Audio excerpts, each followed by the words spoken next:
Баршаға сәлем, сіздермен кино ревью каналы. Бүгін сіздердің назарларыңызға 12 жасында жезөкше атанған қыз киносын айтатын боламыз. Егер кино 100 лайк жинаса, бұдан қызық киноны шығарамыз.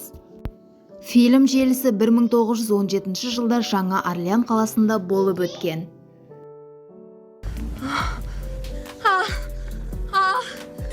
Фильм басында Хетти есімді жеңілтек әйел перзент дүниеге әкеледі. Ал бұл қыз фильмнің бас кейіпкері Вайлет. Хетти ұл босанғаннан соң Вайлет қуанып төменге түседі.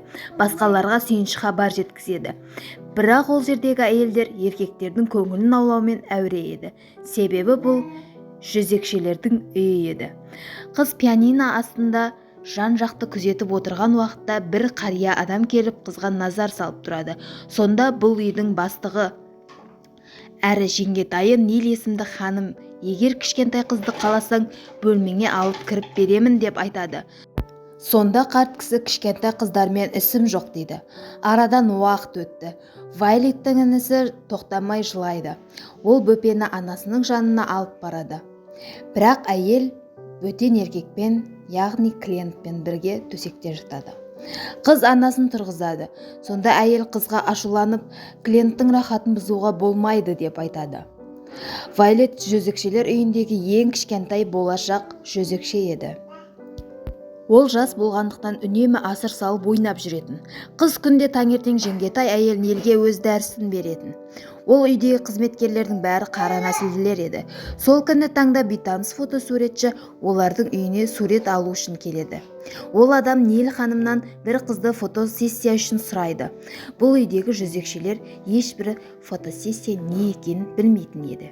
Сол себепті Нил ханым сен сияқты оңбағанға қыздарымды сеніп тапсыра алмаймын деп суретшіге ашуланады. Соған қарамай Хетти модель болуға келіседі. Фотосессия басталды. Вайлет анасына қандай позада суретке түсу керектігін үйретіп тұрады. Біраздан соң Хеттидің клиенті ұйқыдан тұрып, әйелмен ұрсысып кетеді. Бұл жағдайды қыз күліп көріп тұрады. Сол жағдай себеп Хетти бұл үйден кетуге бел буып, киімдерін жинастырып кетпекші болады. Ол ұлын алады және Вайлетке бұл жерден кетеміз деп айтады. Сонда кішкентай қыз осы жерде қалатынын анасына айтады. Әйел көз жасымен, мен де осы жерде туылдым. Тағдырым жезөкше болуға мәжбүрледі.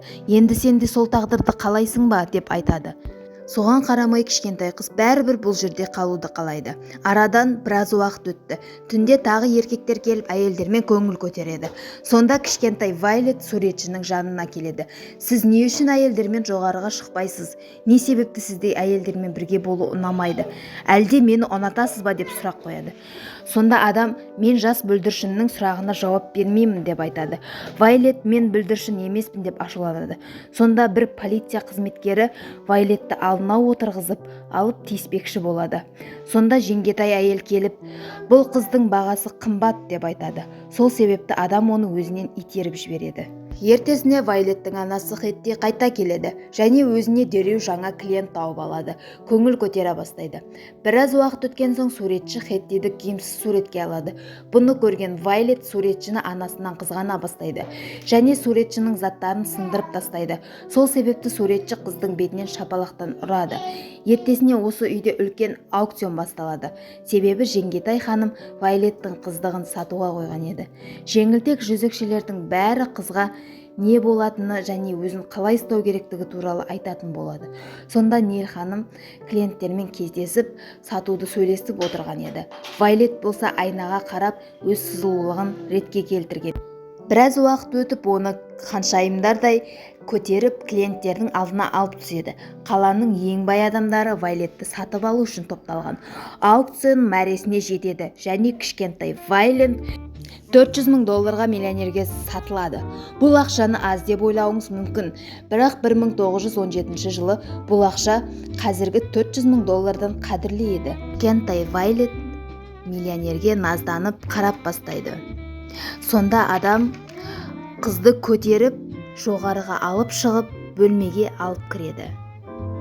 Если вы будете джентльменом, это в первый раз. Хотите виски?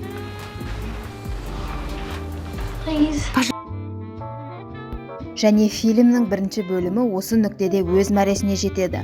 Достар, егерде осы фильмнің әлі екінші бөлімін көруіңізді қаласаңыз, комментарияға шығарыңыз деген жазуды қалдырыңыз.